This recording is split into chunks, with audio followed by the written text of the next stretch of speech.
Greetings, Kindred. I am Voivode Mekhet, and this is Cole, and we're about to make Cole's character for Thicker Than Water Black Sheep.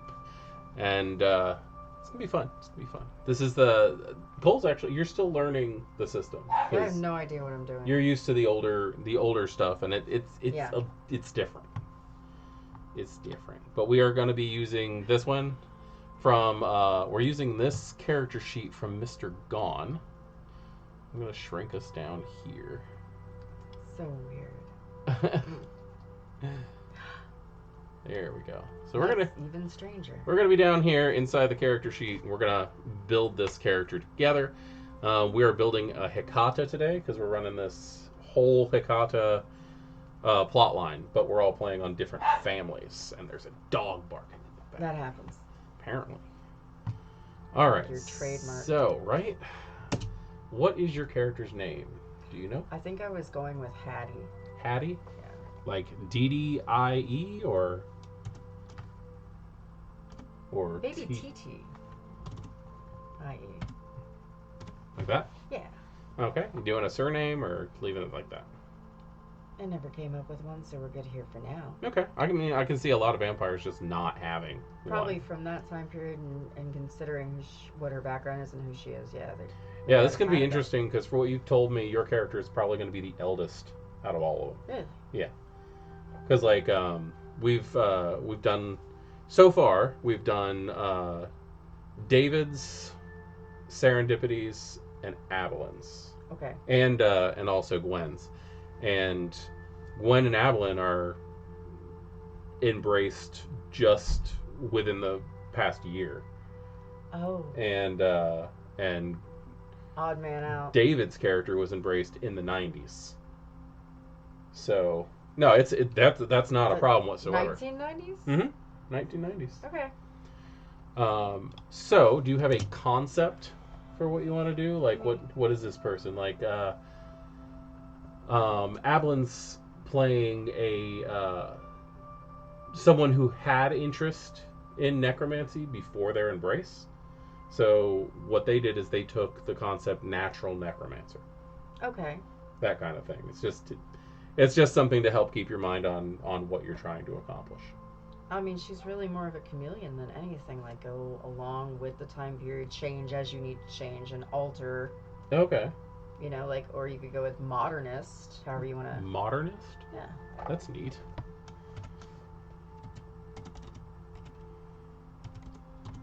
Like that? That looks right. Okay. That's how I would have spelled it. And this is a Thicker Than Water, of course, because I'm the one running it. And this is Thicker Than Water Black Sheep is the name of the thing, which I'm sure you'll actually catch on to pretty quick, probably before the others, as we're going. Okay. Yeah, I got some pretty interesting. I know some of the history of yeah, that. yeah. Right? Because you played in the original telling of this, so yeah. So what is your character's ambition? So like long-term goal on this? She's out to change the world. Okay. Like this. In what fashion? This is a person who's going to take everything from individual rights to civil rights to, like, she's just all about let people live. Don't be a judgy ass. Okay, I'm going to put something up here. Tell me if I'm wrong. Okay. Activist. There you go. No, that's great. Did I spell that right? I don't think I spelled that right. I-A-C-T-I. Activity. Oh, okay, yeah. Okay. So yeah, activist. The whole internet right now is just going, no, he was right. Because I can't spell anything. I don't know why you're asking. I don't math and I don't spell. All right, and your desire, which is more of a short-term goal. I have no idea yet. Okay. We can. Know. No, that's okay. We've built a couple of these already where the people don't have any clue at all what they're doing. They just know they had to build a Hecata. That was it. And we have built up these amazing characters that everybody's excited to play. I'm very excited. All right, so next is predator type. This is your style of feeding. How your character has learned to feed is going to shape a lot about them. So there's a couple different things that are already listed. This is a drop list, and I can go over those for you. But there are two that are not on here that I'll have to type in if you choose to do that. Okay. The two that are not there are grave robber, That's not her. which is, let me explain exactly what that is. That Yes, they yeah. can feed off the recently dead. They can dig them up and stuff. But they're actually more likely to feed off mourners. Like they'll be in the cemeteries, or they'll be in the hospitals or in the hospice areas, and they'll feed off people who are there. Or that seems skeevy. it is skeevy. It's massively skeevy. There's also extortionist, which is very, just straight out saying it, very Giovanni. It's very built around the Giovanni. Like most of these predator types are built around a specific clan, but they also make it so that you can play different types of clans instead of just being in the same old thing. Right. The extortionist is the kind of person who would walk into a mom and pop store and go, "This is a nice place." It'd be sad if something broke. Unless, protection money racket kind of thing. Wow. Except they're like, "You're going to give me some of your blood. I'm going to break your stuff." That's an extortionist. That's not going to work for her. Okay. Either. I was just letting you know those are the two that actually were created for the Hecata. Huh. You can take any of the other ones, but those two were added in Cults of the Blood Gods, which is the book that Didn't I take Grave Robber for Justin? I think so. I think so too. I think you actually took the Sabbat version of Grave Robber. Yeah. That's actually, those aren't even canon. Oh, really? Yeah, no, I was just letting They're you. Fun. I'm letting you guys take those because we're playing. You're playing a Sabbat character for that and all that. So there's Alley Cat, which is an assault feeder. This is the kind of person who waits in the alleys. Somebody walks by, and they either grab them or they smack them, and they feed and they take what they want and they go. We're probably going to come back to that, but it's going to be a specific kind of person that she's going to select. Bagger, which is the kind of person who can't bring themselves to hunt. They steal blood, they buy blood. Blood Leech, which are they're cannibals. They hunt down other vampires to feed specifically. Maybe later. Yeah. Cleavers, which is actually a joke. It's like Beaver Cleaver. Leave it to Beaver. It's family oriented. You feed off of a specific family, and they're yours, and you've created a herd out of one family. They could be your family. They could be somebody you adopted. Too. Yeah. Consensualists are people who will not feed unless somebody is willingly giving them blood. Farmers are vampires who specifically raise animals to feed off of. They don't want to drink humans. It actually used to be vegan, but then vegans threw a huge fit and they had to change it. Really? Yeah. Oh, okay. I'm waiting for farmers to throw a fit. There is the Osiris, and the Osiris is the kind of person who starts a cult. One of the examples of people who Osiris could be are LARP organizers. That's actually that seems like so much in the fun, book. but that's actually in the book. Really have something kind of already set for this character. Okay. But I do like that. There is the Sandman, which is a person who specifically feeds from sleeping people. Scene Queen, which are people who feed off of a specific subculture. Like, I only eat goths. I hang out at the goth clubs and things like that. And then there's also Sirens, which are the people who feed, like, specifically off sex. They go in there and they seduce to bring somebody home to feed. Wasn't that Casanova? I think so. Yeah, before Predator Types was the thing, that was like a little house merit that we had. Now you can feed on anything if you have any of these. If you're a bagger, you can be a blood leech. If you're a cleaver, you can be a consensualist. It's fine. What this does is it points out the type of feeding that you first started off with. Like, that was the easiest for you to feed. Because this is going to give you some merits. This is going to give you some flaws. This is going to give you disciplines outside of your clan space, possibly. Like, if you were a farmer, like if your character was like, I refused to feed off humans for the longest time, and I only bred animals for it, you'd have the choice between adding animalism or protean to your sheet, specifically because you've devoured so much animal blood that it's changed you a little bit. And I feel like Alley Cat's just gonna probably throw potence at me, which I will likely never Potence use. and celerity. Alright, let's do it for the celerity. You're gonna take Alley Cat? You want Alley I'm Cat? gonna take Alley Cat anyway. Oh, okay, cool. All right. Your generation is Fifth, obviously. I'm not letting anybody be Methuselah's. You know what? You gotta ask. However, you have decided to take a specific NPC that I have, or SPC. I gotta get that right. They changed SPC? it. Yeah, it's no longer non-player character. It's storyteller player character. Yeah. I know. Okay. It drives me nuts because I always forget. I'm never gonna remember that. I'm too old now. But you wanted to take my SPC Whistler, who's a well ingrained Hecata into the city. He's actually one of the leading Hecata in the city. I had a character that fought that guy. So being that the Whistler was originally an 8th gen, that's going to make you 9th gen. And we don't have any titles, so we're not worried about that right now. Okay, so starting off with the attributes, the first thing we need to know is what is going to be your strongest attribute. They're all pretty much... What will benefit me the most in the career choice that you and I discussed? Okay. I can see charisma helping out massively with that. Are you keeping that to yourself? Oh, no, I just didn't know if you wanted to... Well, yeah, because we're going to end up... we are going to end up playing out your last day. Okay. Alive. So I'm pretty sure that's going to come up if you were doing that back then. Not really sure.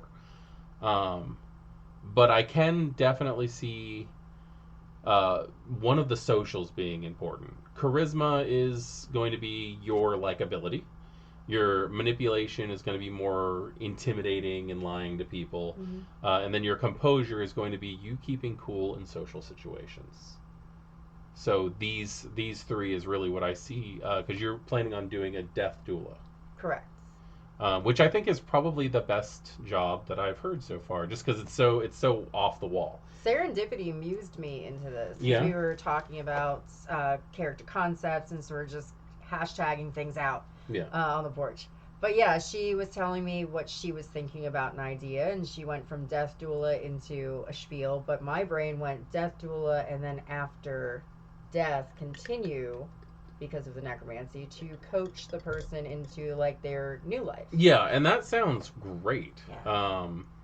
So it's really, she mused at me. Yeah, I could actually see your character, and I'm not trying to make you backtrack, but as somebody who is discussing with people specifically what you plan on doing as when they pass over, you could do consensualist as a feeding type. You could make that deal of, I can feed off of you, and I'm not sure ethically she would do that. Okay, and that's very cool. I'm just saying that like you could definitely get away with that.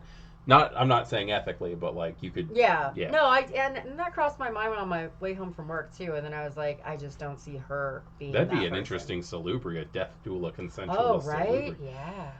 Especially with the new way that the salubri are, where they don't actually heal you; they just make you not care. Oh, so they're pretty twisted. You? No, more just like they turn off your ability to think.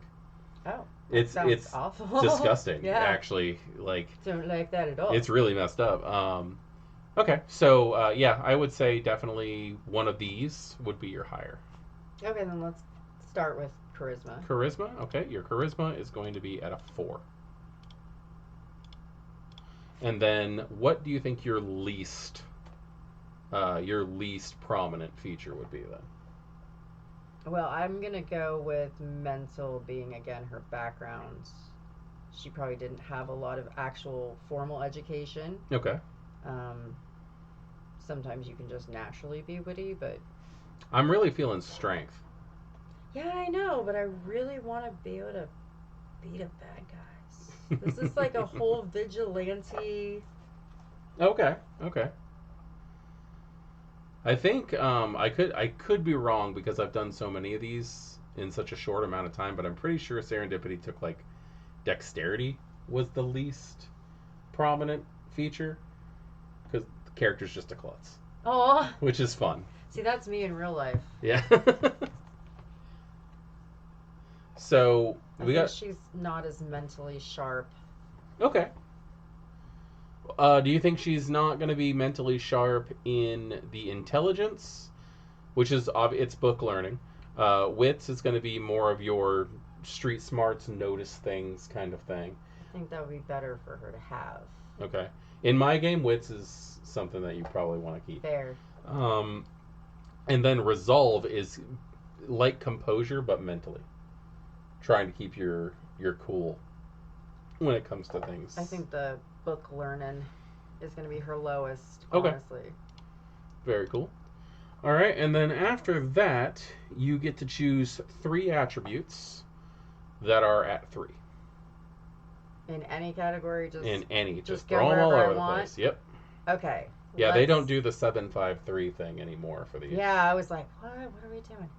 Let's do. Again, I don't know what my necromancy or I don't know what that's going to run off. Okay, we can give you a little bit of a hint. By a little bit of a hint, I can just tell you. That's a good hint. Yeah, that's a good hint. If you... Because I'm going to have rituals, etc. Yes. So I want to make sure I'm putting dots where they're going to be most beneficial to succeed there. Okay. Well, looking at this, I'm seeing Resolve plus Oblivion come up a lot. There's Stamina plus Oblivion. Resolve... I do have an Intelligence plus Oblivion here. That's going to suck, but it is what it is. But you might not take that power. Because you don't have to take... It's not a 1 through 5, I'm taking this thing. Right. There's so many different options. But it looks like Stamina, Resolve, and Intelligence are going to be your big things when it comes to this. And you said take 3 at 3? 3 at 3. So let's do Stamina at 3. Stamina at 3. Resolve at 3, please. Resolve at 3. A Strength at 3. A Strength at 3. Very cool. And then the rest are 2. That's just the Standard? next. Yep, that's just standard. Oh, goody. So we Back are. in the old system, like one of them was 1. Yep. And I mean old system. Well, your intelligence is count at it. 1.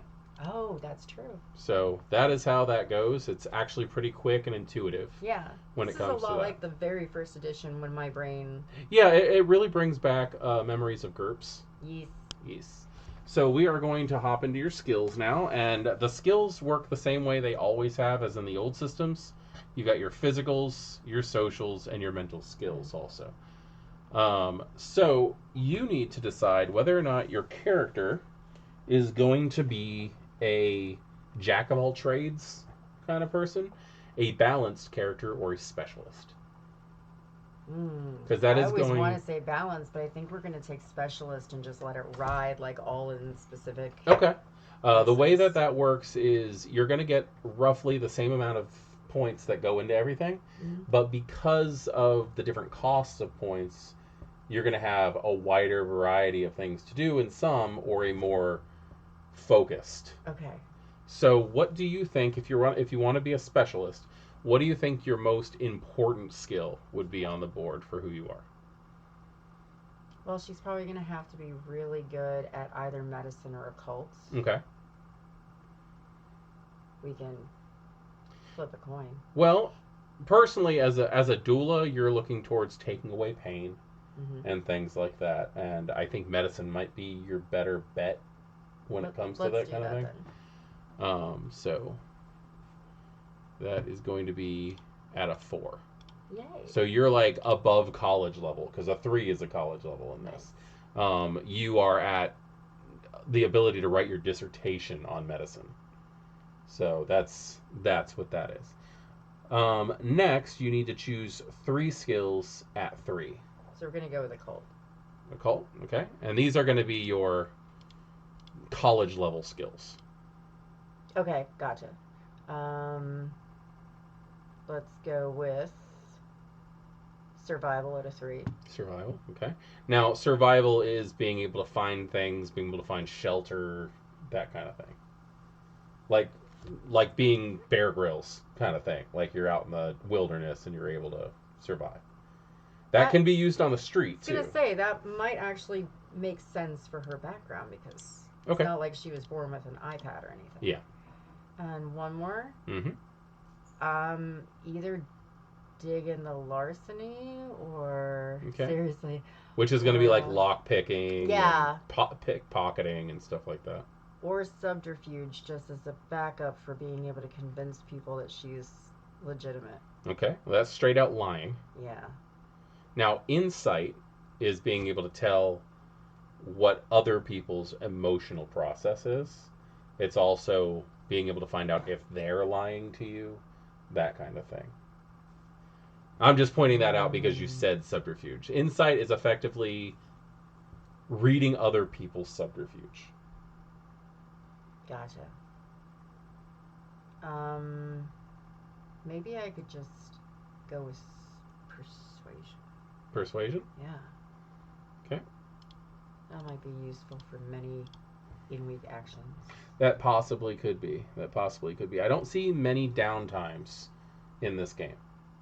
Hey, you gotta work. Well, this is going to be a day-by-day game.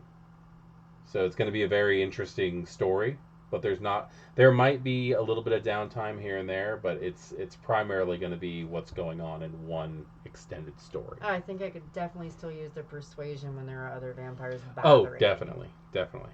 You get to choose 2. Mm-hmm. I'm saying that completely wrong. You get to choose 3 at 2. At 2. Which are going to be your near professional level skills. Let's go with awareness. Awareness, that's good in my game. Just as a general, yep. Okay. Performance. I'm going right to left just to mess with you. Okay, that's fine. And brawl.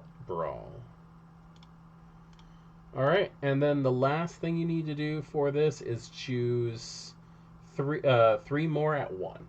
3 more at 1. That's actually not that hard. May I please have a melee? A melee?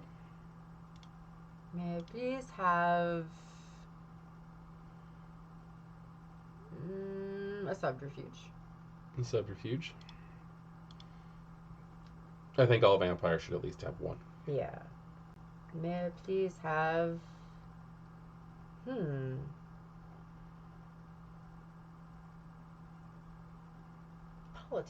Politics. That's interesting. Well, I have a reason for the character, and I was like, that would be really good when we get to, because she's going to want influence. Yeah, no, that's going to help. Okay, now, you get to add a free specialty in your academics, your crafts, performance, or science skills. So, you have performance, so what would you like to specialize that in? Crafts, or what was the other one you said, though? You don't have them. You're in first reading. Science. Oh, am I? Yeah. Yeah, I am. It's science. Okay. Science for the other one, but you don't have those. I think the only one you have is performance. Mm-hmm. So what are you performing? So a 3 I'm specializing? Your performance you're specializing. Oh, okay. Oh, what if I put... Now you can perform other things. That's your showmanship. But you have one thing that you're really, really good at. So if you're rolling a 2 in performance for everything, this one thing you'll get 3. You'll get an extra dice whenever you use it. I almost feel like I should take acting. Is that not... Because being in social situations where she's learned to be very good, well-mannered, and she can kind of blend... How about performance and, like, chameleonship? We'll go back to that. Blending in? Yeah, blending in. Okay. I'm going to just write blending in. Perfect. I can completely sympathize with that as a character. It's a good skill to have. Yeah, no, I completely get that. Now, you also get to take 1 more free specialty of your choice anywhere you want. Really? Mm-hmm. That's exciting. There's a lot of free points. There is. I like it. This system has a lot of really nice free points. Mm-hmm.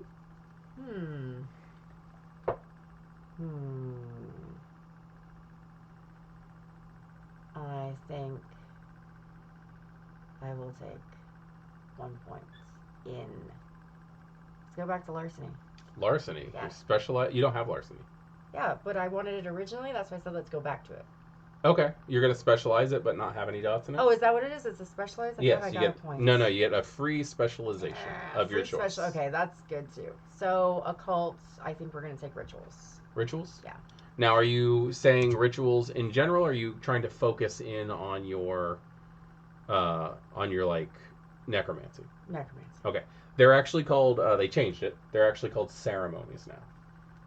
So I'll Is put that under occult ceremonies. as well? They can be. Okay. So you can use that for studying up on ceremonies, performing ceremonies, identifying ceremonies, things like that. Cool, That'll cool. help you out with a lot. All right, so our next thing is your disciplines. And this will be a lot of fun.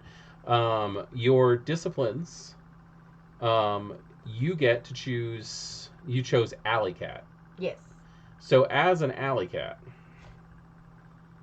you get to, actually, let's go ahead and do your clan disciplines. I'm jumping ahead again. I'm sorry. So we're on your disciplines. You get to choose 2 of your clan disciplines. You get to put 1 point in one of them and 2 points in the other. Now, as a Hecata, your disciplines are Fortitude, Auspex, and Oblivion. But since we are doing this huge thing with the families and everybody's choosing different Hecata families, I will also give you access, and I know this makes it a little harder because it's more of a choice, but I will also give you access to your classic families disciplines. So you have access. For that? I know what they are. You have access to Auspex, Fortitude, Oblivion, and Obfuscate. Because you're going for the Samedi family. Right. What's the first level of Auspex, please? Auspex. The first level of Auspex is either Sense the Unseen or Heightened Senses. I remember that from the Toreador. Okay. Now, Sense the Unseen will let you see ghosts, let you see wraiths. Can I take both of them? You can. Ones? You can. Okay, that will be useful for that duality of listening to a person and their medical. So is that where you want to put your 2 in Auspex? Yes, please. Okay. I'm actually very relieved to hear you say that. Because it's a discipline that tends to get ignored. That's unfortunate. It is. So you have Heightened Senses and Sense the Unseen. This is going to allow you to heighten your senses. It's the same thing it's always been. No cost. And Sense the Unseen, also no cost. You can see into the Shadowlands and everything else. It's just something that people with Auspex can do. Just activate it. Yep. Okay, cool. Yep. So you get 1 point to put in one of those other disciplines. Either Fortitude, Obfuscate, or Oblivion. Let's look at Oblivion, please. Okay. That's a different book. Because they introduced Oblivion in they introduced the Hecata in this. We have Ashes to Ashes, which allows you to introduce your blood to a corpse, and it will disintegrate. Most of the time. Sometimes it doesn't quite work, but it depends on the role. Okay. Or you have the Binding Fetter. The Binding Fetter will allow you to close your eyes, and when you open them, you can see fetters, or you can smell them. Like sometimes they smell like fresh baked cookies. Or if somebody was like a chain smoker and it was like all they ever thought about, you might find a lighter that just smells horribly of like cigarettes, stuff like that. It's just something that identifies fetters. Okay, so is this more like I could go looking for a specific individual's fetter, or like I'm walking through a store and go, oh, that's Yep. The You second just thing? identify them. The specific says the vampire closes their eyes, and upon opening them, their irises display the dull reflection of their surroundings, and they can identify objects or locations important to ghosts. These fetters act as icons that bind the dead to their existence. Knowing if an object is a fetter allows a necromancer to better manipulate the ghosts. I would like that, please. The binding fetter? Yes. Okay. So I was thinking of how I could actually use that to gain clientele. Okay. I mean, if you're getting an interview in someone's house and you happen to point out the most important thing to them in their home. True. Now, that only works on the dead. Only dead people have betters? Yep. Because it's their... Well, then I'll have to point out their Grandma's emotions. favorite thing, Yeah. but yeah, well... It's their emotions binding them to an area. That makes sense. Like, it's their new body at that point, if you think about it that way. It's what's keeping them up. Yeah, I gotcha. All right, so you have those. And while we're here, you said you wanted to be an alley cat. I did. Alley cats come with some stuff. And we're going to go ahead and make sure that you get all that stuff. So you get to choose a specialty in either intimidation, stick-ups, or brawl, grappling. Brawl. And you also gain 1 point in either celerity or potence. What's the first celerity again? Okay. I'm sorry. No. That's why we're here. Don't apologize. Besides, I don't know these off the top of my head, so I'm happy to go over them. Cool. Your two options are Cat's Grace. The vampire gains a balance and grace equal to or surpassing world-class trapeze artists. They can walk and even run across ledges and wires effortlessly, and can keep their balance on the slimmest of supports. There's no cost for this. That's really cool. Or you can take rapid reflexes. While their bodies still can't defy the laws of natures, vampires with this power perceive events instantly and can react to them with superhuman alacrity. They can observe incoming projectiles to the extent that they can attempt to dodge arrows and even bullets without available cover. Again, no cost. It's just something that you can do. Yes, please. Rapid reflexes? Yes, please. Okay. You lose 1 dot of humanity because you're an assault feeder, which means you probably accidentally killed somebody while trying to feed or something like that. Or something like that. Starting humanity is 7. So I get 6. So you get 6. I should probably fill those in backwards. I never have, but it would make sense. It would, actually.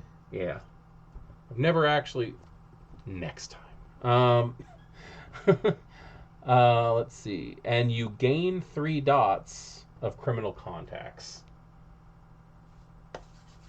So, going down to backgrounds, contacts, you get 3 dots of criminal. Okay, so you know people who stalk in alleys and stuff like that. So we are actually on your advantages and disadvantages now. The way this works is you get to choose 2. You have to take 2 points in flaws. Okay. And that's just a given. You have to have that. But you do get 7 points free in advantages. And advantages are going to be your backgrounds and your merits. So you just get 3 points. Before we get started on that... I'm so excited for this part. Before we get started on that, I am going to give you this die. I'm going to take the other number die out of there, but go ahead and roll it. And the way this is going to work is this is going to determine free points that I give you in your family sheet. This only goes up to 10. Yes. No, I'm just kidding. Yes! 8. Okay, so you got an 8, which means you're going to get 4 free points. No, 8. What the heck? You get 4 free points. Oh, I don't understand your math, but all right. There's 5 points in your lore sheet. Okay. And I'm making it so that you can get up to a free 1. But if you have 4 points, that means you could buy a number 1 and a number 3. You could just buy the number 4. That's up to you. All right. The descendants of the Baron Samedi are a mysterious lot, and that's just the way they like it. Prior to the family reunion, they universally had horrifying, rotting contestants, often making them easily confused with the Nosferatu. Prior to the family reunion, their control of necromancy made them seem like a bastard offspring of the Cappadocians. Prior to the family reunion, if the Samedi talked about the Baron at all, they were just as likely to claim that he was a Loa as a vampire. Now the Hecata are one big happy family. I love how it says right. The Samedi even got their looks back, although the rot and decay peak out whenever they feed. Cool. But these kindred are steeped in voodoo and hoodoo, and they know that everything comes with a price. Nothing comes for free. So they don silk hats, smoke fine cigars, and plan to enjoy the ride until the bill comes due. So you have 4 points to throw into this. Just to let you know, your fourth one is my Setite friend. The Samedi have a strange relationship with the ministry. So the Setites. There's a lot of overlap in interest, and more than a few have decided to join the ministry rather than stay with the Hecata. You have a connection with the ministry, whether it's one of those wayward Samedi or another follower of Set. You can ask your friend to have a favor once per story, which translates to the equivalent of 3 dots in the appropriate background, such as allies, influence, or resources. That's level 4. You can take any of those you want. Now, those are also 4 free points, which means the 7 that you have, you could put some in here. You could buy level 5 if you wanted to, which is don the silk hat. You're next in line to be the Baron. That kind of thing.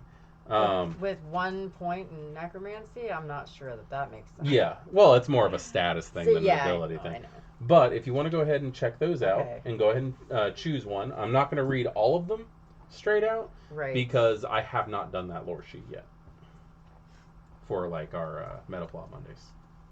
These are so cool. Yeah, they're all really good. How many points do I have? 4? You have 4 free points, but you have 7 points you can put in everything all together. Okay, so you're choosing CSI shit. Doesn't say shit. Yeah, it does. CSI shit. It does. Yeah, as one of the Baron's children. Jeez, White Wolf. Well, no, White Wolf's gone. No, what are we now? We are just World of Darkness. That's cool. As one of the Baron's children, you've learned a few tricks about death. One of them is knowing a lot about rot, decay, and how bodies die. By carefully examining a mortal's corpse, you can immediately know the cause of death. If the cause of death is supernaturally concealed, you gain the ability to roll despite that. Okay, that's 1 point. You still have 3 points to play with. And I have to put it in here, right? Yes. Okay. Those free points. So you could take Hollow inside. Oh, that's 4. Yes. You can still take it. You can take both. You just have to put your regular points into it if you want it. Yeah, that would be... Well, how much is that going to cost? Because it's something times whatever. 4 points. It's just going to cost 4? This is not an XP expenditure. It's point assignment. Okay. I would like that. Okay. So you want 1 and 4? And would it be helpful for me to put the name of the lore sheet or the name itself of what it says? If you could put 222 so we know what page it's on, that would be super helpful. Okay.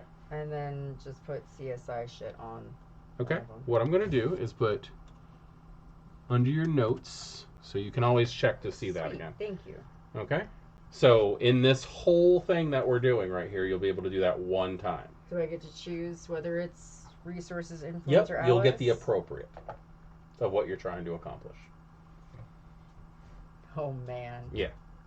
Now, this is actually a really cool one because the Setites, which are now, they've rebranded. They're going by the Ministry. Okay. There's actually a whole storyline in the core book about how, like, they discussed rebranding. Like, the whole thing. They changed their clan symbol and everything. As you should. They are now fully fledged members of the Anarch movement. Really? They are the spiritual advisors to the Anarchs. That's actually really interesting. Yeah. So it's pretty cool. So that'll give you a little bit of stuff to do there. Okay, so you had 4. Uh-huh. So that's 1. You have 6 more points you can spend in backgrounds and in merits. I want as much of politics as you will allow me to have. Okay. Are you talking about like city politics? Like what are you talking about? Like as what we would do with an influence where I have actions. Influence. Mm-hmm. What kind of politics? What kind are available for me? Influence in this system is so much more open. You can do so much more with those things. The way that it works is more like, instead of having a specific amount of trying to think of the right words to put this in, instead of having like, oh, you can do this many actions, it's more like you can you have this much trust, they'll do things for you because of that. Influence, okay.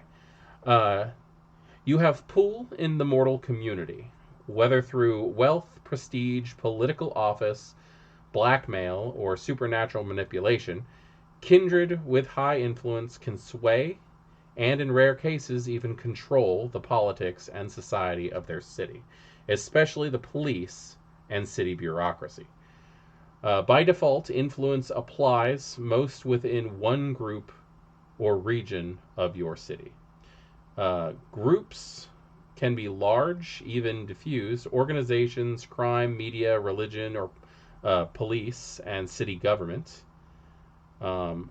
Regions should be larger than a neighborhood, or all but the largest individual domains. Brooklyn, the Rive Gauche, I don't know what that is actually. I don't know. The South Side. If you're talking about where your people, where the Hecata have the most power, you're most likely talking about the New Orleans district of Portland. It's one of the 72 neighborhoods of Portland, but what it actually is a miniature city inside Portland itself. And the Hecata have most of their power there. It would make a lot of sense for your character to have political power in that area, because that's where your sire is concentrated mostly. Yeah, and I actually took the abilities politics just so that I would understand what people are saying when they come in and out and talk to me. Okay. So, yeah, however you want to phrase that. Okay. I'm just going to put the New Orleans. It's actually pronounced Nolans. Nolans? Yeah, that's how they say it down there.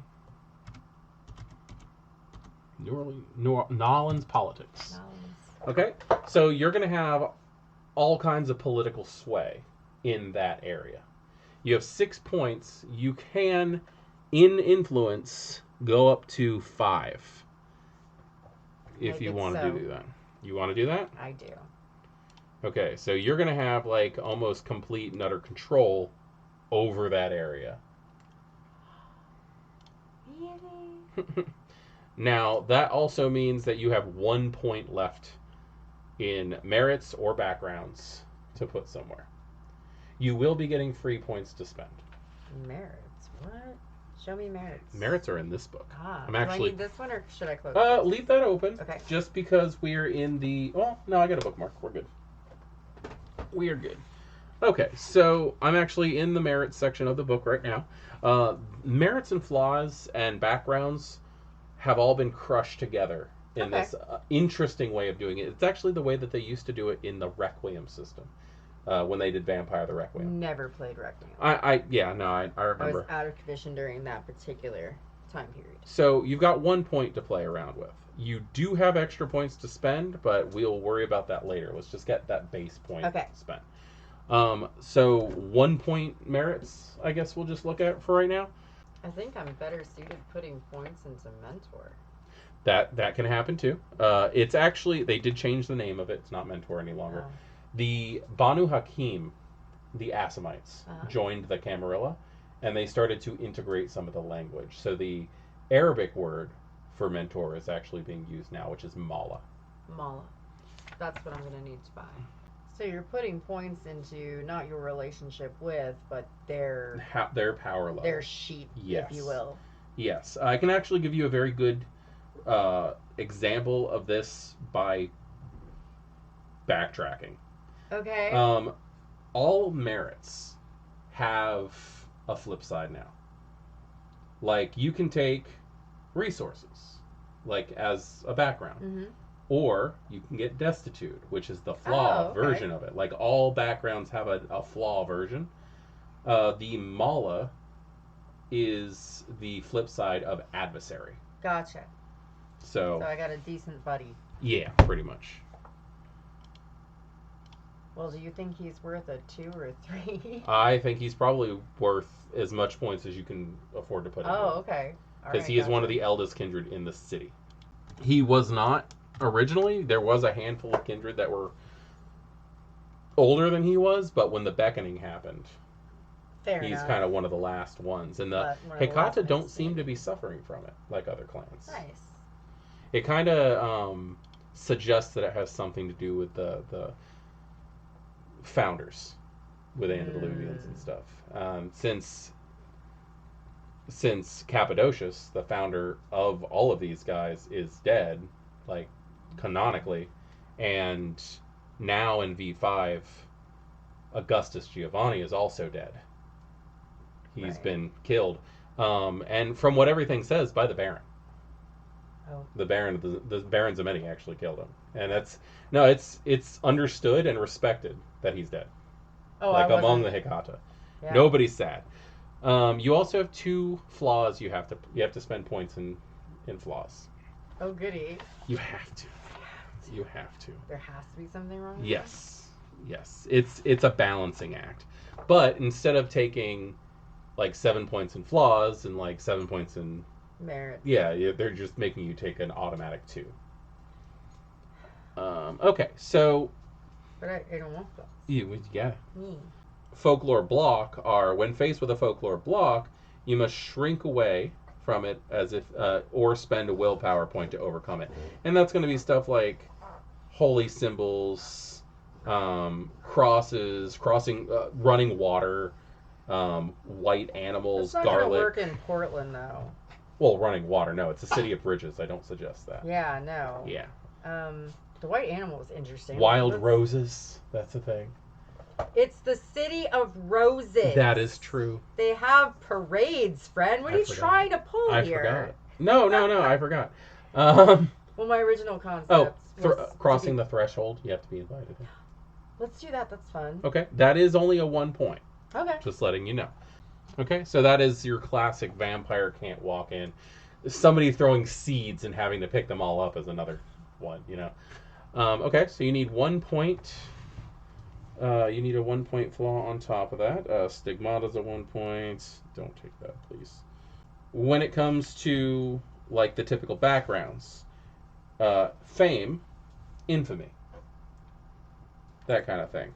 Dark secrets. Infamy is infamy. Like infamy, you're famous for something horrible.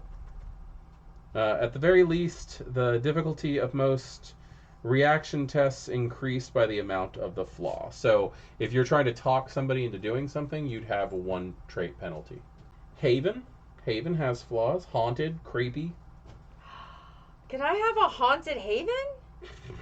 Okay. Haunted. Your haven has a supernatural manifestation in it that you do not control or really even understand. It might just have a ghost, but a haunted haven could hold a dimensional portal, a cursed meteorite, or anything else. Yeah, right? Says that? Yeah, a cursed meteorite, or anything else you can't get rid of. Obviously, someone who does not understand the manifestation could use it to breach your haven. Someone who does understand could use it to breach your haven's security. The storyteller defines any other effects the haunting imposes. At least a 1 die penalty to affect pools used in the haven per dot of haunted taken as a flaw. Yeah, I kind of thought it was going to be like there's a ghost in my house and we don't get along. That could be it. But there's like freaking cursed meteorites. What are you guys doing? These are options.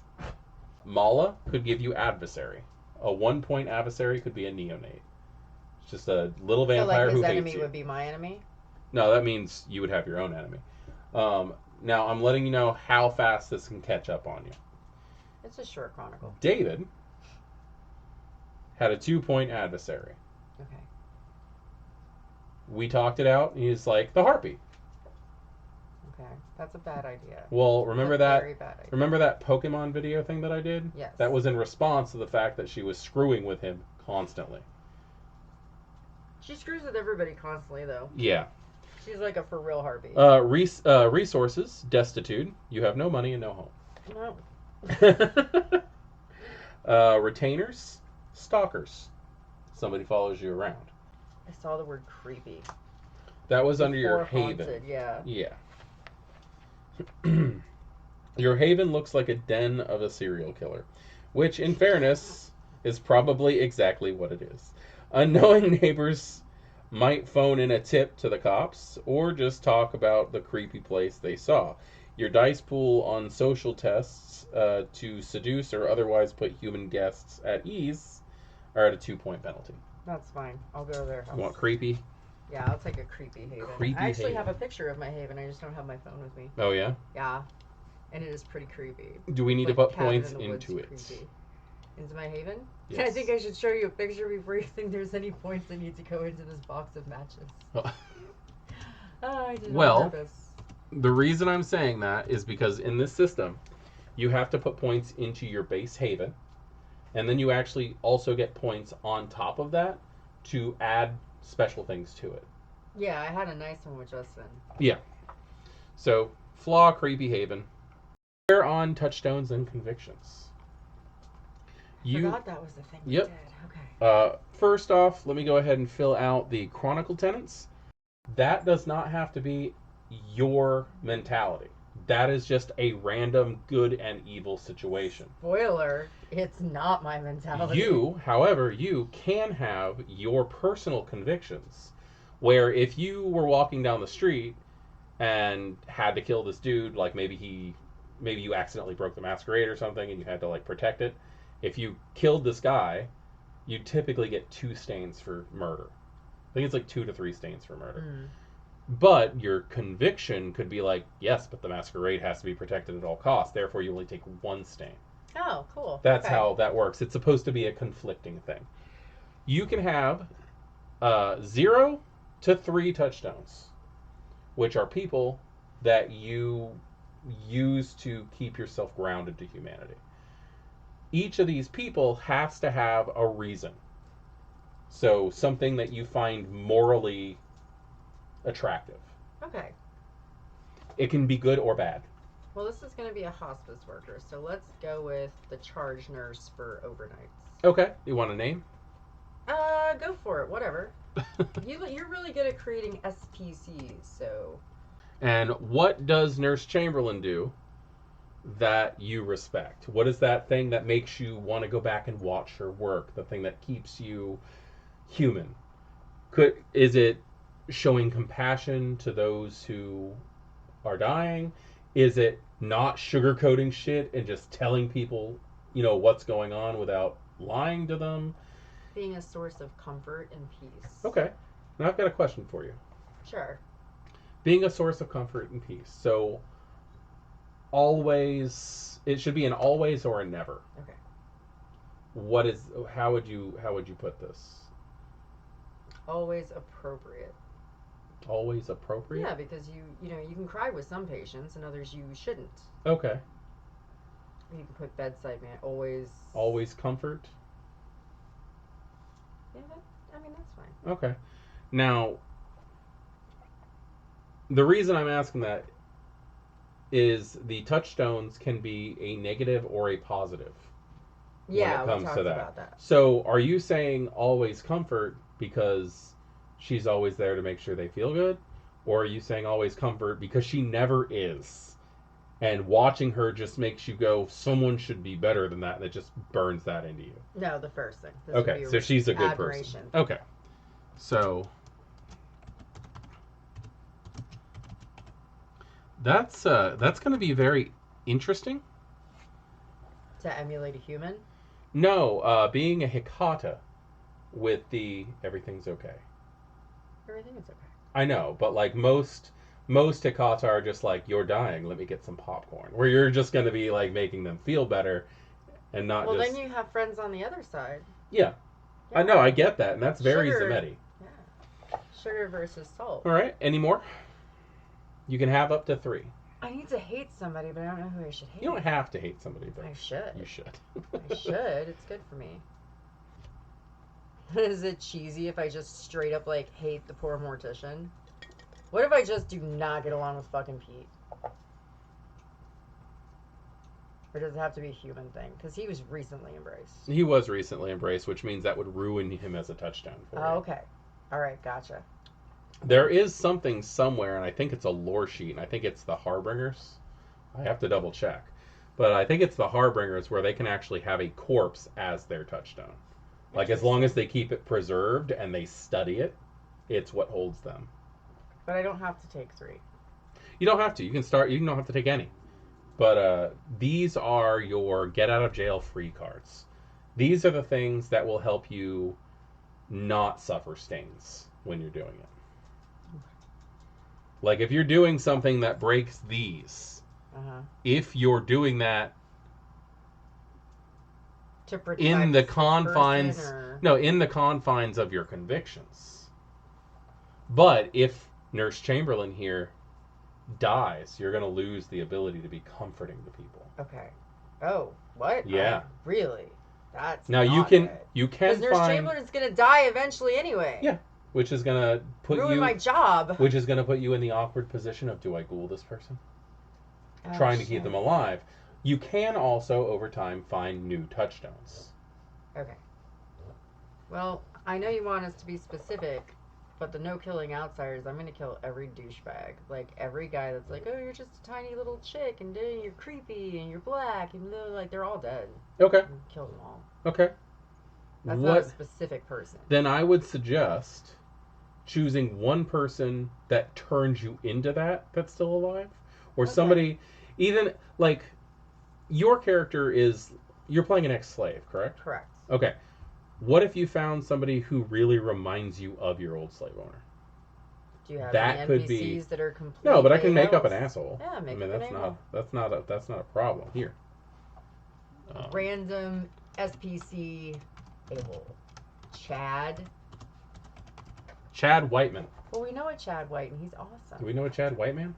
No, not because that's what it is. Oh my god! I already hate him. You already Good hate job. him. You already hate this guy. All right, so you can hate him. He reminds you why you need to do this, or why you never do this. So what is it? Superiority complex. Superiority complex.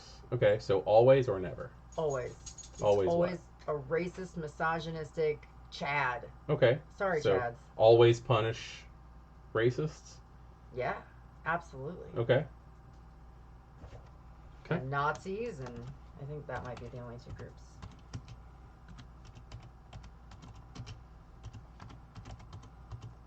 Always punish racists. And Nazis. I think that counts. Absolutely. I've never seen Nazis not be racist. So. Fair. Well, yeah, that's kind of the... If you're signing up to be a Nazi, you're a racist. If you're a racist, if you're a Nazi and watching this channel, fuck off and go away. Yeah, go. Any more? I think we're good with those 2. We've got a good guy and a bad guy. Okay, That's cool. 2 NPCs for you. So your clan bane is the Hecata's Kiss, which is the exact same thing as the Curse of the Lamia. It's cool. The Giovanni flaw. Yeah. No, that's great. Cause so, that's Grip of the Damned. Damned. Yeah, nice. Scream! Yeah, pretty much. So, your compulsion. Strangely enough, there's no space on here for compulsion. So I just put it underneath Bane. Is Hecata morbidity. What does that mean? Exactly? Okay. So, Hecata morbidity is when you are suffering from your clan compulsion. We were talking about that earlier with like dice rolls and stuff like that. If you suffer from your clan compulsion, you have a habit of diagnosing people. Okay. Marking how they're going to die. Or if you find a body, you have to figure out how it died. But I can. Yeah, but you're not allowed to use any supernatural ways of doing it. You have to do it on your own. You don't even have messy. You don't even have to be right. You just have to be satisfied. It has to be plausible. Oh my gosh, okay. So there is that. Next, Scotch guard all the furniture. Got it. all right. So next is your health. Your health is going to be your stamina plus 3, so you have 6 health. That's not bad. That's not bad. I've seen people who are like, I'm going to take 1 in stamina, and they have 4 health. Like, that's just that. Your willpower is your composure plus your resolve, so you have 5. Which, again, not bad. Not bad. I have 1 small one. Okay. You have 1 small one. 1 tiny willpower. All right, so we've got all this stuff taken care of. We got to go ahead and fill out this junk here. I don't think... Yes, we are going to need this one more time. All right, so... The whole library system happening. I do! It's cool. This is the companion. This is the book that Justin Achille wrote to correct all the junk that's in the core book. Nice. Like, when he got back, he's like, okay, this doesn't work. And he fixed it. So... they're actually putting a player's guide out, which is going to be the core book with all the stuff in it. So I'm actually waiting to get that. I love player's guides. Yeah. I really, really, those are the one, you know how you say there's all these really cool stories at the beginning of the books and you're like, nobody ever reads them. Whenever there's a player's guide, I read those stories for some reason. Yeah, no, those are awesome. Yeah. All right, so we need to figure out your blood potency before we can fill that part out. And that's going to be here. So you're a... 9th gen. You are actually going to have a pretty high blood potency, which is going to be blood potency of 3. You are actually, if you want to, you can buy higher. Do I want to? Probably not. Okay. I'm just letting you know, because this means you get more powerful, but you also have more drawbacks. Like, you become more of a vampire as this happens. Which is why, after a little while, the elders start having issues. So you've got your blood surge. Your blood surge is going to be add 1 die. So cool.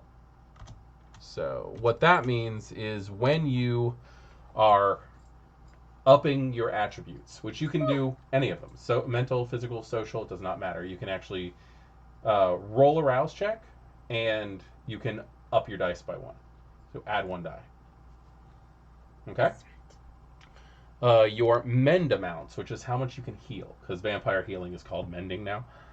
Oh, and I actually screwed you up on that one. I'm sorry. When you do blood surge, you add 3 dice. Sweet. Right, like I said, like it's a good benefit. Your mend amount, so your damage mended is 2 points of superficial.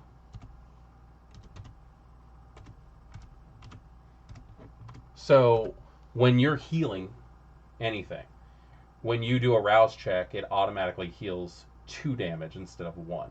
Oh, yay! So this is actually how they made it so that all vampires can just have 5 hunger. The higher your blood potency, the more benefit you get just by rolling 1. It's condensing. Like how we used to talk about how, like, oh, that vampire has like the equivalent of like 50 blood points in his system. Not physically, because he'd be sloshing around. Yeah. You know, he'd just be one big ball of jelly. It's thick. It's viscous. Good word. I like the word viscous. Your power bonus is add 1 dice. So +1. What that means is whenever you use a discipline, it works like this. Let me just show you this. Okay, so when you are using your Oblivion, okay, you have Resolve. Let's just go with the Resolve one. So you have 3 dice, plus a dice for each Oblivion level that you have. Okay. So 1. But because your blood potency is high, you get to add another dice to it. Your blood potency actually adds to your power level. Oh, sweet. Yeah, it's pretty sick. It's actually pretty sick. Let's see. Your rouse reroll, which is right here, is 2. And let's see if I can do this without breaking my hand. And below. which means you can re-roll your rouse checks for your disciplines at level 2 and below. So levels 1 and level 2, you can if you roll your dice and don't like the outcome, you can re-roll your rouse checks. Like, I'm rolling this because I need to do something, but it made me hungrier. I don't want to be hungrier, so I'm going to re-roll, and now I don't get hungrier. Like you Hopefully. can, yeah, that's the whole point. Is you get an extra chance of not getting hungry. Cool. All right, your feeding penalty, which is where things get bad. Yay! You cannot get rid of your hunger by eating animals or drinking bagged blood. Okay. You're too potent. Your Bane severity is 3. What does that mean? Okay, so your Bane severity. Your Bane severity basically means that, like, when you bite people, the damage that is done to those people has a standard amount because of your grip of the damned. Okay. Your grip of the damned does 3 more damage than normal. Because so I'm probably killing anybody. You'll probably kill anybody you bite, pretty much, or at least it's painful. Just wanted to make sure. Yeah. Now your resonance is you're a alley cat. Yeah. Caloric. Caloric basically means that you feed off adrenaline. So you jump out and you scare people. That's just your favorite. That sounds about right. You like the acidy taste of like lactic acid flowing through the muscles when you scare somebody. Cool. And then you are an alley cat, which it didn't actually pop up. Oh, okay. Here we go. You only put 1. Okay, well that's not gonna happen. I'm fixing that. That's funny. I can still read that. Yeah, it's fine. Okay. This is fine. Basically, it's gonna be like this big on the sheet. This is probably never gonna come up. Okay. What that is if I ever have to do like a quick feeding scene and I don't have time, you can just go, I'm running off to feed, and then you can choose to roll one of those 2. Oh, okay. And that'll help you get fed. Gotcha. I'm going to run intense feeding scenes. Cool. Okay, here's some fun stuff. When was your birthday? Hold on, you're making me do it backwards. Even if you just need a year. 54? 1854? 1854? 2, I lied.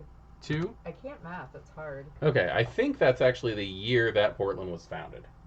I think that might, yeah, that's like right. incorporated, I think. All right, do you care about the day or the month? No. No? Okay. When did you get embraced? 1876. What's your true age? Wasn't it 24? No, your true age is how old you actually are now. So you're 170 years old. Dear God. That seems like a lot. All right, and I actually just want your avatar. You're using Zoe Kravitz, right? All right, any distinguishing features? Not that I've really... She's just an attractive young person. Okay. I don't think... she has a lot of tattoos, honestly. Okay. Do you want to describe the tattoos? She has a moth on one forearm, and I'm not really sure what the other ones are, but she just has several standalone tattoos on her arm. Okay, I'm just going to put tattoos. Yeah. If you want to, you can fill those in later. Okay. But they will be identifying features if you ever get like... There's coochies and tattoos. Oh, thank you. T-T-O. Thank you. All right, and... One word I can spell, tattoos. And everybody's been really awesome and only giving me like 2 or 3 sentences of history. Okay. If you want to go more detail in that, you can. Okay, so you're 170 years old. Yes. You look 24. You were born in 1852, and you were embraced in 1876. Correct. You're going to use Zoe Kravitz as your avatar, and you have some tattoos that are distinguishing features. You would have had to have gotten those as a human. And since everybody here, through the time that we've been running Thicker Than Water, knows that that Anton Dracon was Kenneth Obertus before his embrace into Clan Ventru. This was It was such a secret to hear you say I know, it so I know, just to very say it out. Like, cheer. Well, Wow. it was found. God. It was found because I feel like someone's gonna pop around the corner and be like, "How do you know that?" Daviga's old character was found to be a Samedi.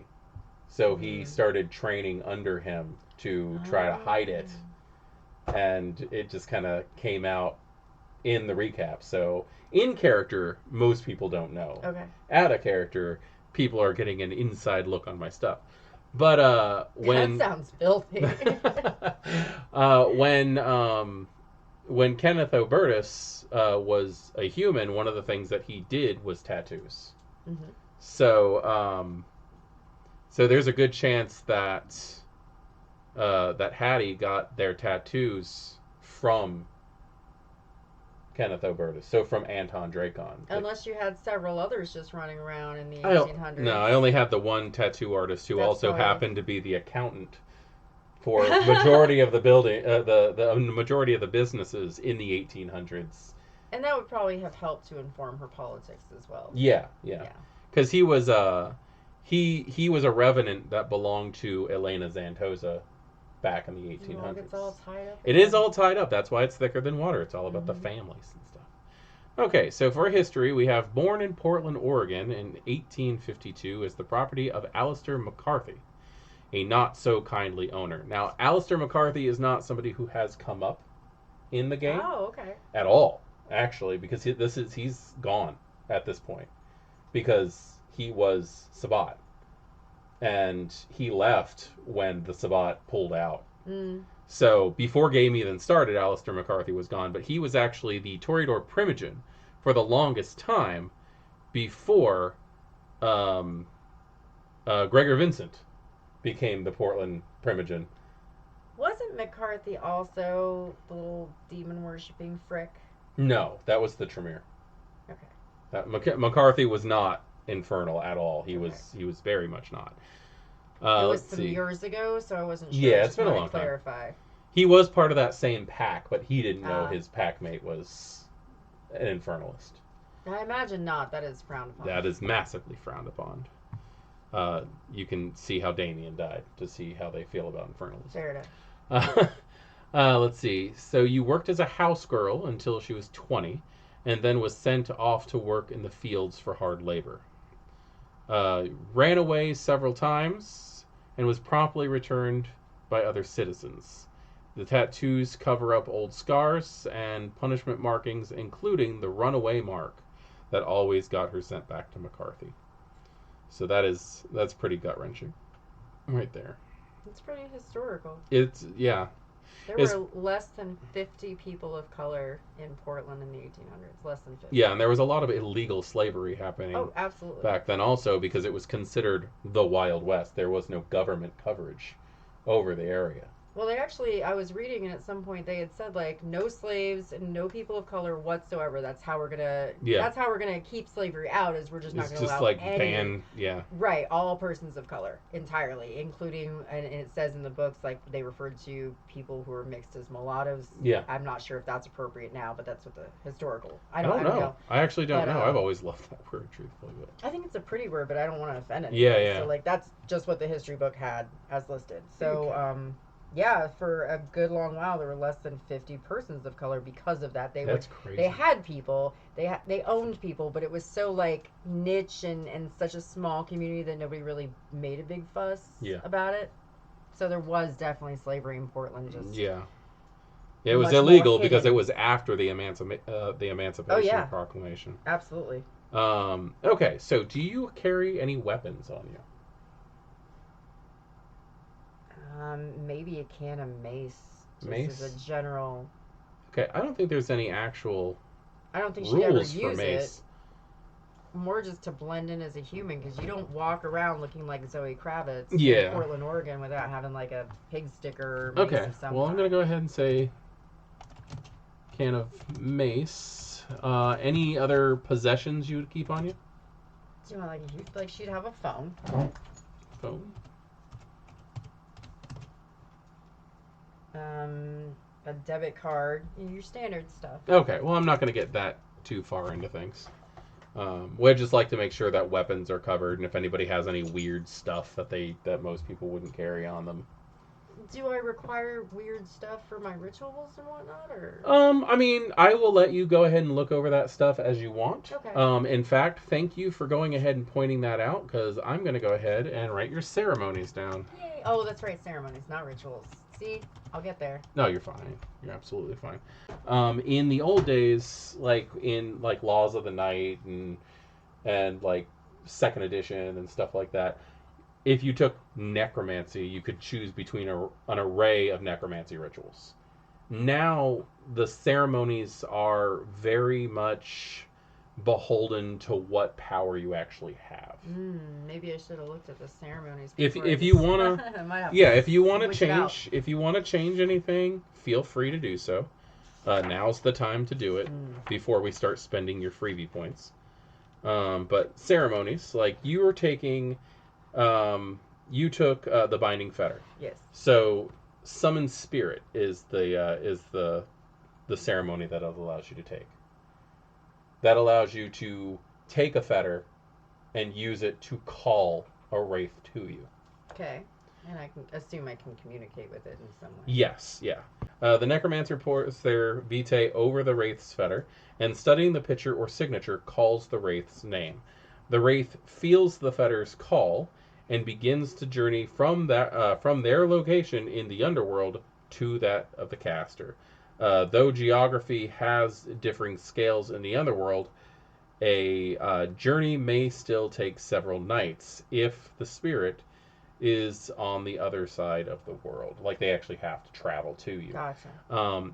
Most necromancers, and this is me. This is not in the 5th edition books, but the Midnight Ghost Train always existed in the Shadowlands in the Wraith the Oblivion book. Right. So I would assume that if you practice this right before midnight, like if you did this like maybe at 11 o'clock, giving them an hour to get to whatever train station they're at, they should show up within an hour after midnight. Smart. That makes sense to me, because when they get on the train at midnight, they can sit on that train for hours and hours and hours, but they always arrive at their location at midnight. That's very cool. It's like time bends when they're on that train. So that's a thing. Ashes to Ashes gives you the gift of false life, which allows you to create apprentice brooms. The zombies that can only do one thing. Oh, that's what we talked about wanting for our grandfather, granddaughter march through Portland, the zombie march. Yeah. They can just do one simple action. But yeah, again, those are. I can go back and I can buy level 1 later. Oh yeah. That's Ashes to Ashes. That's the one where you pour your blood on a corpse and it dissolves. Right. Which again, I think it's useful. I would probably really like to have that. Yeah. But do you want to keep the binding fetter and take summon spirit? Yeah, I'm actually gonna throw 3 points into the Ashes to Ashes. Okay. As well, so I'm... Very cool. Well, we'll be on that next because you don't have any other levels to play with. However, there is a book rule that states that there's a specific cost for ceremonies later. Like, you're supposed to only get one free ceremony at character creation. I am going to give you all the free ceremonies as you have Oblivion. Because this is going to be a short thing. Yeah. So I don't want you guys to have to wait forever. So you're going to get 3 XP for this. I'm assuming you're going to spend all 3 XP. Oh, I think so. So in our game, I give everybody 35 XP. So you're going to get 38 XP to spend. Okay? What?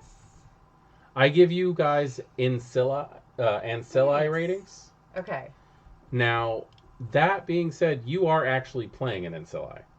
So it's not like you're getting that big of a thing, but cool. That is something that I like to do, is to make sure that people have access to stuff.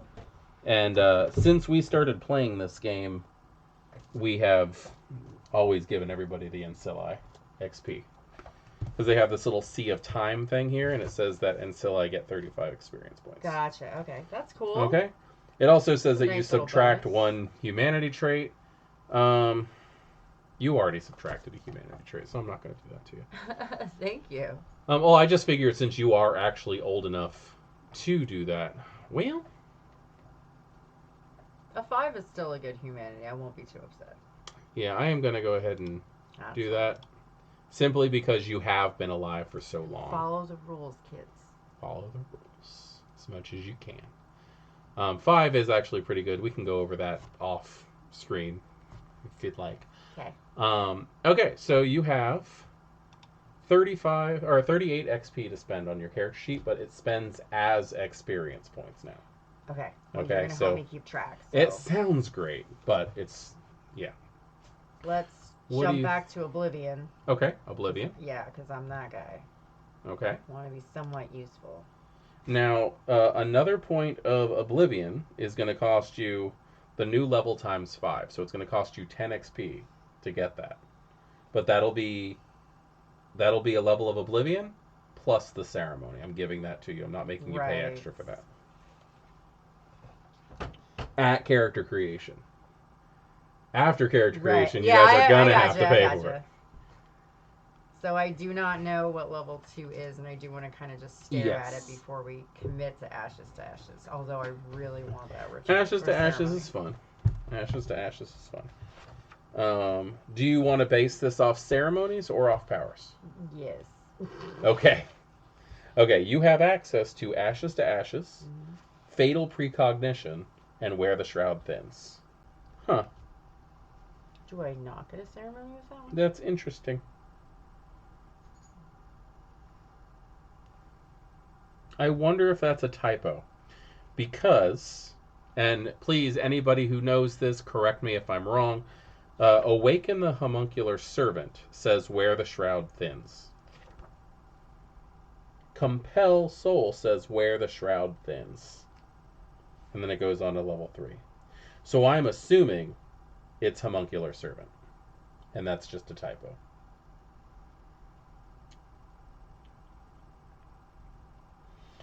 Compel Spirit literally is dominate to wraiths. You make them do things for you.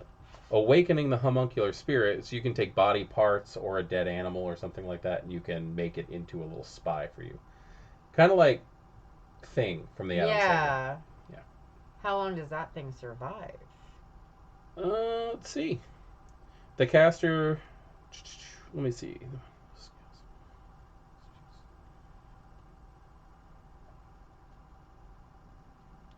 It seems indefinite until it gets destroyed. I could make a creepy eyeball spider pet, Yes. and it would just kind of do my bidding. Yes. Or I can do compel spirit. Or you can do Compel Spirit. Uh, I will let you but take I can either. already do compel spirit. Or you can summon Spirit. Isn't that sort of the same thing? Here. The Necromancer pours their... This is Summon Spirit. The Necromancer pours their vitae over the Wraith's fetter. Blah, blah, blah. This is what we already read. The summoned Wraith is under no obligation to serve the vampire upon being called, and may act with hostility if they fail the vampire is threatening their fetter, which may be an object, a building, or even a person. Alternately, the Wraith may be grateful for the summoning, and the possibility of companionship. So they have free will when you summon them. Okay, I think that's fine. Okay. You want to awaken the Homuncular Spirit? Yes. Okay. So do you want to take... I forget what they're all called. Where the Shroud Thins or Fatal Precognition? Fatal Precognition. Okay. Okay, yummy. Sorry, I was reading ahead. Yeah, no, you're good. Okay. Where are we at? 28? Yes. So I don't have 30 points. Not anymore. Not anymore. And you can spend on anything. You are not just stuck with this. Yeah. I do have the list for how much things cost, if that will help. Right here. If you want to increase your attributes, so up here, it's the new level times 5. it's expensive. Yeah, it is. If you want to increase a skill, so down here, it's new level times 3. So if you want to buy a new one, it's only 3. Did I not buy larceny? You did not. Can I have a larceny? Sure. So that's 3. Uh-huh.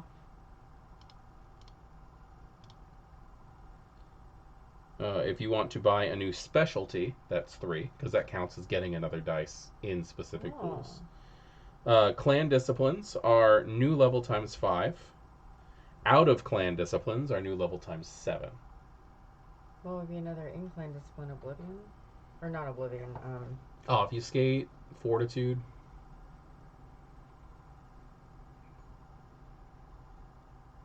I mean, I guess Obfuscate would be good since I have larceny and such. I'd be a little pickpocket on the side. Good. What's my first Obfuscate?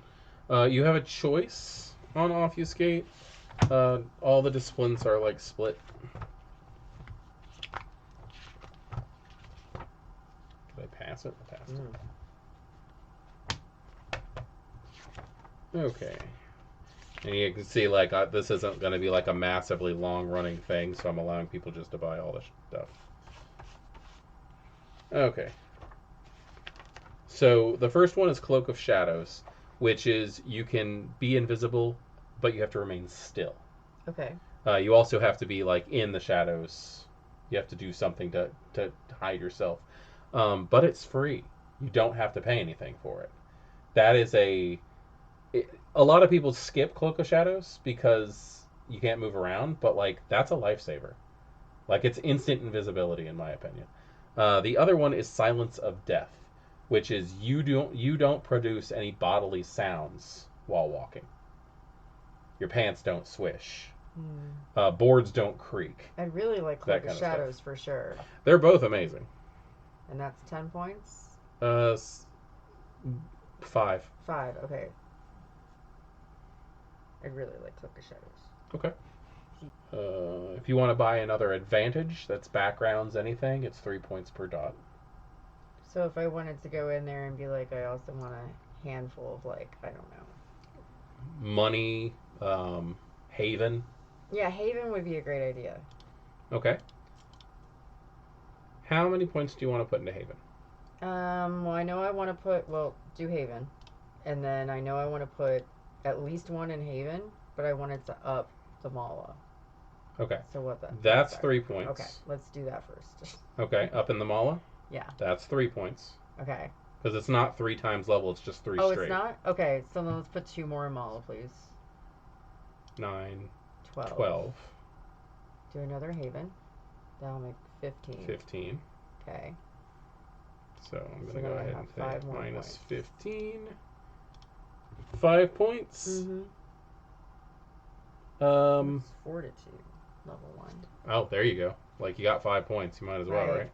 Yeah, exactly. Before it costs 1,000,000 points. Fortitude. I think you have the most diverse discipline set so far. Yeah? Yeah.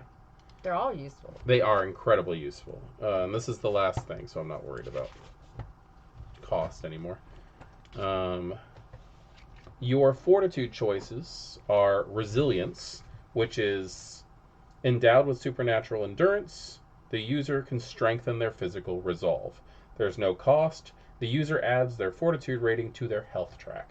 Oh, so I already get like an extra health level. Yeah, and every time you buy a new level of Fortitude, it counts on your resilience. So you just constantly add more to your health levels.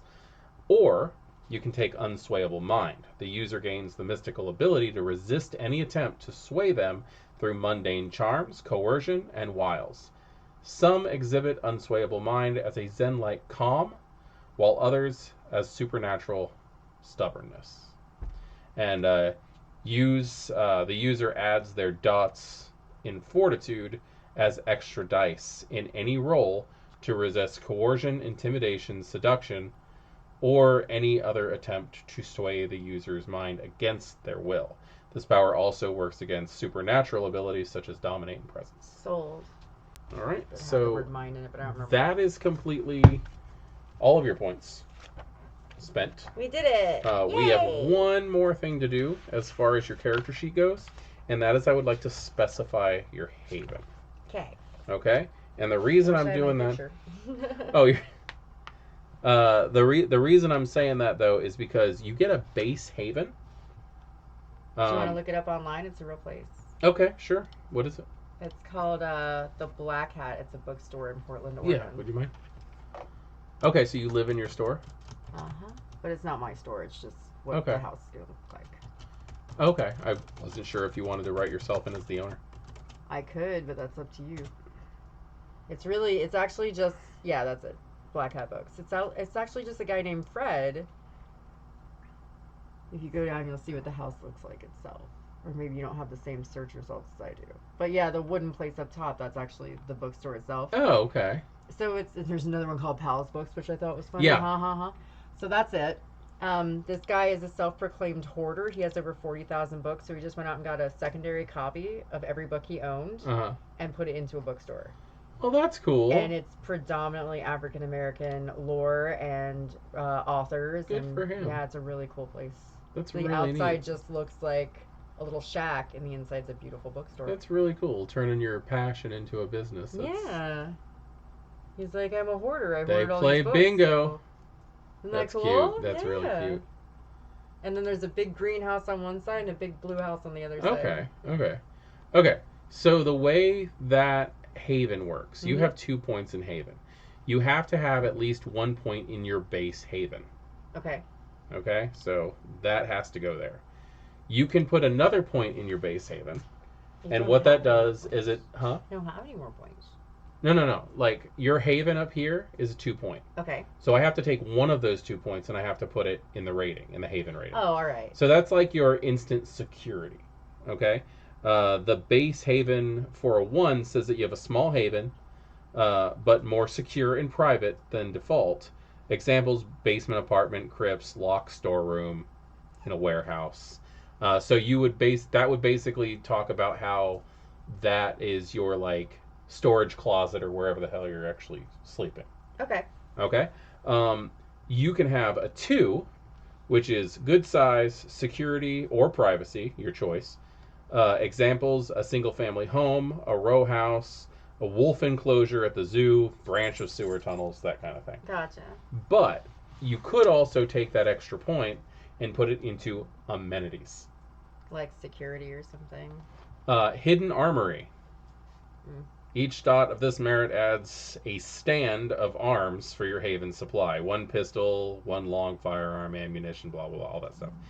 Cell. Your Haven has a dedicated locked place to store 2 people. Like, you could lock people in there.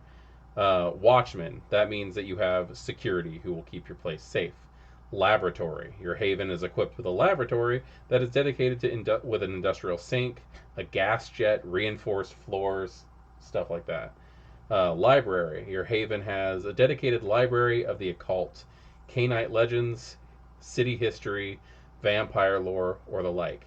Each dot of this merit adds 1 dice to the pool on research rolls. Location. Basically saying that you're in, like, a fashionable area to live in. Luxury. How many nice things you have in your Haven. Postern is a back exit that nobody knows about. Like an entrance into the sewers or stuff like that. Security system. It's exactly what it sounds like. Surgery. You actually have a medical area where you can... Dear God. Yeah. Warding. That means you have some magical wards to protect your place. Yep. This seems very popular among the Hecata. You have to have at least an occult of 3 or better to have it. You have it. It says or blood sorcery, but I'm going to count necromancy as nice. Okay, cool. Plus, you have an occult. The limits of the ward with a storyteller. What is the limit of my warding? Mr. Storyteller person? Basically, what that's going to end up being is people are going to have a hard time. Okay, here you go. We did this in a video, so I don't mind talking about it out loud. When we did Serendipity's video. I'm not really sure if yours is going to come out. I think yours is actually going to be the first one I release. Because I'm going by death. You're the oldest vampire. Yours is going to be the one that comes out first. I guess that makes sense. Okay. Um, Yay, I'm first. yeah, you're first. You're like one of the last ones to film, but Yeah. you're first. Serendipity's warding was actually played off in her session 0. Her embrace scene. Okay. Someone came into her store that she works at and basically dared her to see if she could open up an occult item that had a spirit fused to it. Doing so bound that spirit to the location that she's in. So she doesn't necessarily have warding as in symbols and stuff that keep people out, but there's a wraith of a Venetian soldier bound to her store that will protect it. That is so cool. So there's I wish I had thought of it first. Well, it's something that happened in her. Yeah, that's in her really thing. neat. She didn't even really have an idea of what we wanted to do for her warding. Yeah. That was just something that came out spur of the moment. Because, like, I'm taking everything that we're talking about right here and crafting your last day right now. Oh. Okay. Preview. So, right? So, if you want to do that, we can definitely come up with something that marks your warding. I also really like library. Library is always good, and apparently you live in a library. Yeah, let's do that. Let's So, just do library. library? Warding is very cool, but I think Yeah. Serendipity wins because that's exactly what I would want is like some random race to just be like. So, your 2 points of Haven have been split up into this. I don't think I did this for anybody else, and I feel really bad because I didn't realize that I could. But I'm going to go ahead and type in Black Hat books. But I didn't for some reason register the fact that I could type in the name of. I wouldn't have known that. I saw you click up there and I was like, oh, that's a slot. Yeah. Oh, neat. And you can have really like, cool here's a sheet. flaw, no Haven.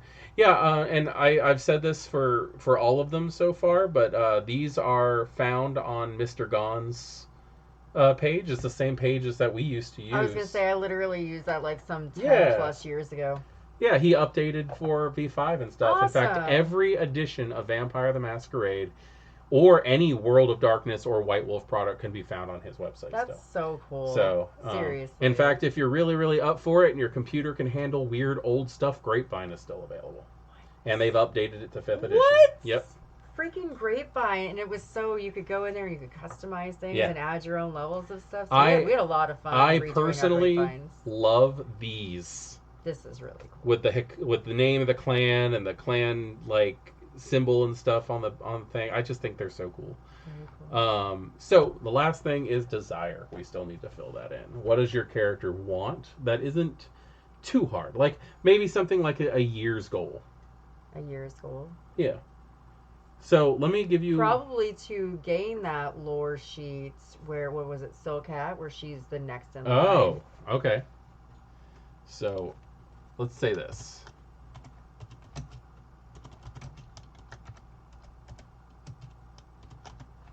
Earn the Silcat. Yeah, that seems... That's actually kind of funny because the person who did the best roll on the free points was Gwen. Is that what he's trying to do? Gwen, no, I'm gonna Gwen's fight not. him. Gwen's not a Hecata. Okay. Nobody has taken a double. Awesome. That's Everybody is a great. different family member. How did you set that up? Nope. Or did that just happen? Nope. That just happened. That's kind of what I wanted, Yeah. but that Cool. just happened. So, are you ready to die?